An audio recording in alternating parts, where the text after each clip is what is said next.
Excusez-moi, monsieur de Microsoft, je voudrais qu'on fasse un récapitulatif parce que je m'y perds. Voilà. Alors, si je comprends bien, au mois de juin, vous m'avez dit, mon PC pourri, hein, enfin c'est vous qui le dites, hein, mon PC pourri ne peut pas migrer à Windows 11. Bon, d'accord, voilà, c'est bon.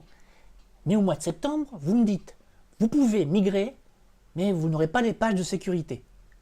Ah, alors attendez. Alors si je comprends bien, il vaut mieux que je reste à Windows 10, qui sera plus sécurisé que Windows 11. Mais sauf que vous arrêtez pas de dire qu'il faut installer les OS les plus récents pour être sécurisé. Je comprends plus, je ne comprends plus, je ne comprends plus. Voilà, je ne comprends plus, allons-y, voilà.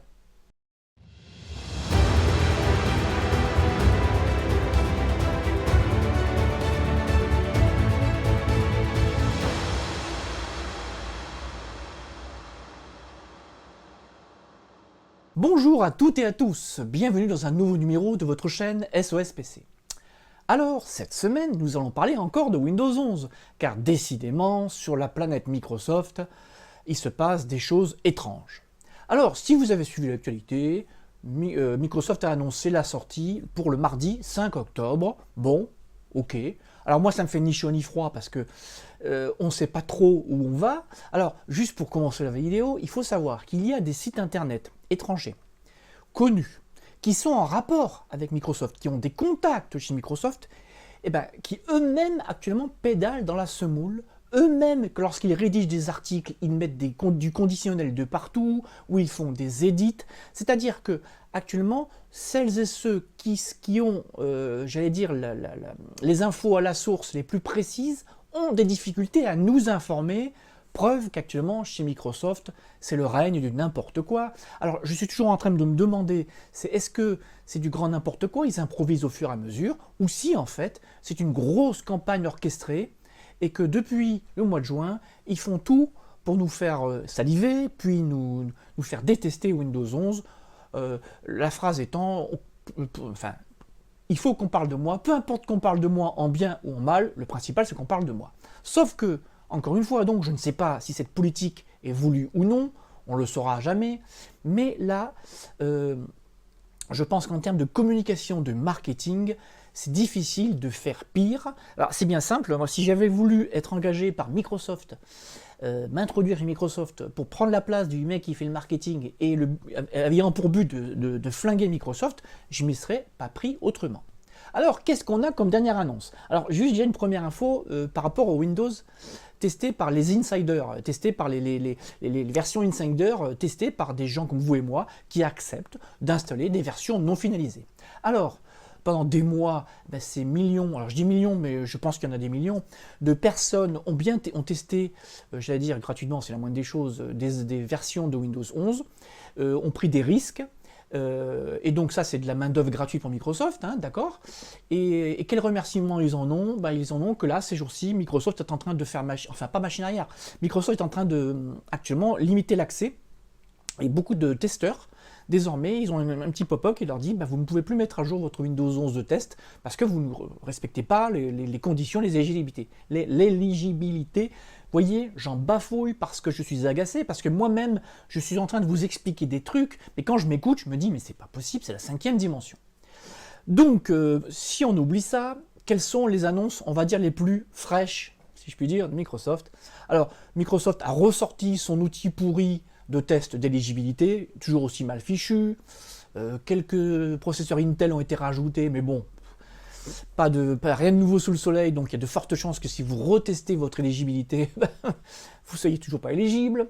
J'ai lu que la prochaine version de Windows 10, là, qui arrive pour la fin d'année, la 21H2, ils vont intégrer l'outil qui va vous dire, je suppose, dans la partie Windows Update, je suppose, qui va vous dire vous êtes éligible ou pas. Bon, est-ce que c'est bien, est-ce que c'est pas bien? Bon, bref, ça évitera à certains de télécharger un outil, sachant qu'il y a plein d'outils gratuits faits par des développeurs indépendants qui ont un outil beaucoup plus sympa, beaucoup plus joli, beaucoup plus lisible pour les néophytes. Voilà, parce que franchement, il faut être informaticien hein, pour lire les recommandations de Microsoft.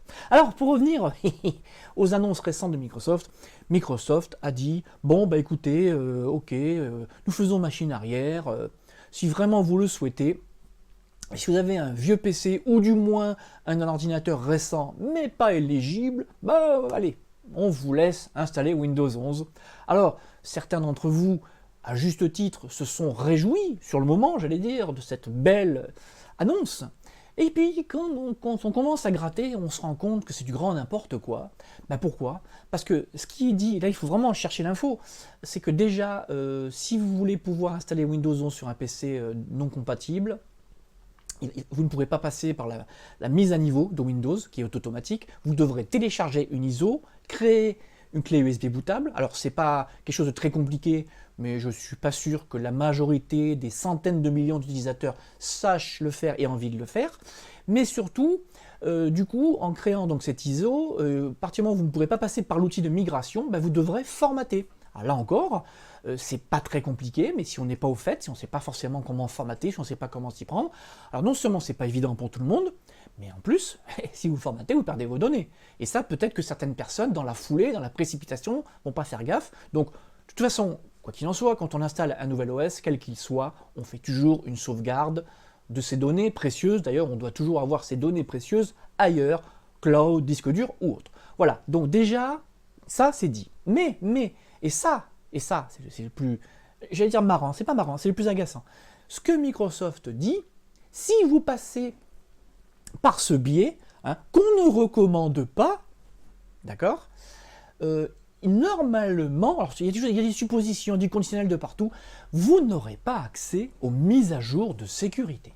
Donc, Microsoft nous dit, depuis des années, ne restez pas avec des vieux systèmes. Si vous êtes sur 7, passez pour 8, vous êtes 8, passez sur 10, 10, passez sur 11. Enfin bref, au fil des années, on nous dit passez aux nouveaux OS, car en termes de sécurité, de fiabilité, c'est le mieux pour vous. Et là, on est en train de vous dire, alors d'un côté, je t'autorise, mon cher, à installer notre magnifique système d'exploitation, mais par contre, démerde-toi pour l'installer, et puis surtout, le mise à jour de sécurité, Tintin. Alors, ça veut dire en clair que, je suis désolé, dit comme ça, ça veut dire qu'il vaut mieux rester, en tous les cas dans les 4 années à venir, dans ces conditions-là, avec un PC non éligible, sous Windows 10, avec tous les patchs et mises à jour, vous serez beaucoup plus en sécurité avec Windows 10, voilà. Donc là, il y a un problème de communication chez Microsoft. Alors, je ne sais pas ce que vous en pensez, vous.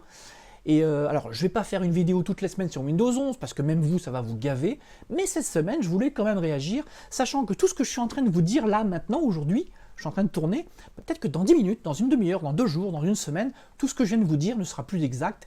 Peut-être que Microsoft reculera, avancera, enfin...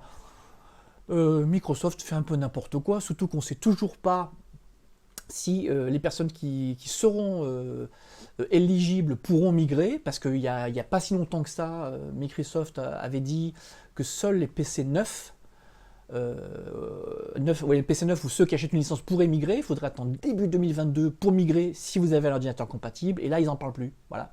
Donc vous parcourez le web, vous verrez que les sites, j'allais dire, les principaux sites qui donnent l'info sont très prudents. Et beaucoup d'autres sites qui ne savent pas trop où ils vont, ils font des copier-coller des infos, et vous retrouvez souvent l'info copier-coller de partout, ce qui fait que, comme je dis, il est urgent de ne rien faire. Voilà. Donc moi, si j'ai un conseil à vous donner, en tous les cas, pour cette fin d'année, alors à moins qu'on ait de belles surprises, mais là, bon, c'est ne faites rien, ne vous laissez pas embarquer, restez sur votre Windows 10, et au fil des vidéos, j'essaierai de vous informer au mieux, et on verra ensemble si c'est intéressant ou pas de passer à Windows 11. Voilà, parce que là, on est en train de se poser la question tous, parce que là, beaucoup vont se rendre compte que Windows 10 n'est pas si mal. Voilà. Je vais donc arrêter la vidéo là, parce que plus elle sera longue, plus elle desservira mon propos. Je ne veux pas vous casser les pieds, je veux vous informer. Alors, comme d'habitude, j'attends vos réactions qui vont être nombreuses sur le sujet, j'en suis persuadé. Et n'hésitez pas dans la zone de commentaires d'apporter à apporter au fur et à mesure les nouvelles infos qu'on aura, parce que cette vidéo, je vous dis, dans quelques heures ou quelques jours, les infos qu'elle contient seront déjà obsolètes. Voilà, sur ce, je vous laisse et je vous dis courage. Voilà. Allez, à bientôt. Ouh là là là, ne pars pas tout de suite. Oui. Bah écoute, je te demande encore quelques minutes d'attention parce que j'ai 2 trucs importants à te dire. Il y a tellement de choses à dire sur Microsoft et son Windows 11. Et je voulais relever... Alors, Azamos, un contributeur des SOSPC, a relevé un truc super important. Et pour vous dire à quel point Microsoft est tordu dans sa communication, c'est le taux de panne. Voilà. C'est-à-dire, je vous explique. Les périphériques qui ne répondent pas à la configuration minimale requise, en clair, votre ordinateur pourri selon Microsoft, ou si vous avez un ordinateur récent qui n'a pas des composants, carte mère, carte graphique, processeur autre, que Microsoft ne veut pas, eh bien, ont enregistré, donc ces périphériques ont enregistré 52% de panne en plus. Ça veut dire donc que Microsoft te dit, non seulement il te déconseille d'installer Windows 11 sur ton PC pourri, mais en plus il veut te faire peur, il te dit, oh là là, il y a 52% de panne en plus. Alors le terme panne, c'est quand même assez vague, bon, on ne sait pas ce que c'est, en tout cas c'est plutôt anxiogène hein, comme formulation. Et ce qui est intéressant, toujours relevé par Azamos, a contrario, les ordinateurs qui répondent aux exigences matérielles de Microsoft évitent les pannes dans 99,8% des cas. Alors, si je comprends bien, ça veut dire que si tu as un ordinateur qui répond aux exigences de Microsoft, tu as 0,2% de chance de tomber en panne. Voilà. Mais, alors, j'étais pas le premier de la classe en mathématiques, mais si je suis le raisonnement d'Azamos, que je rejoins complètement, si je fais 0,2 et auquel j'ajoute 52% de panne, ça fait 0,3. Donc il y a 0,1% de différence. Voilà. Donc c'est ça la différence entre acheter un PC neuf, une blinde, payer cher, et avoir un vieux PC. Vous avez vu la différence de taux de panne.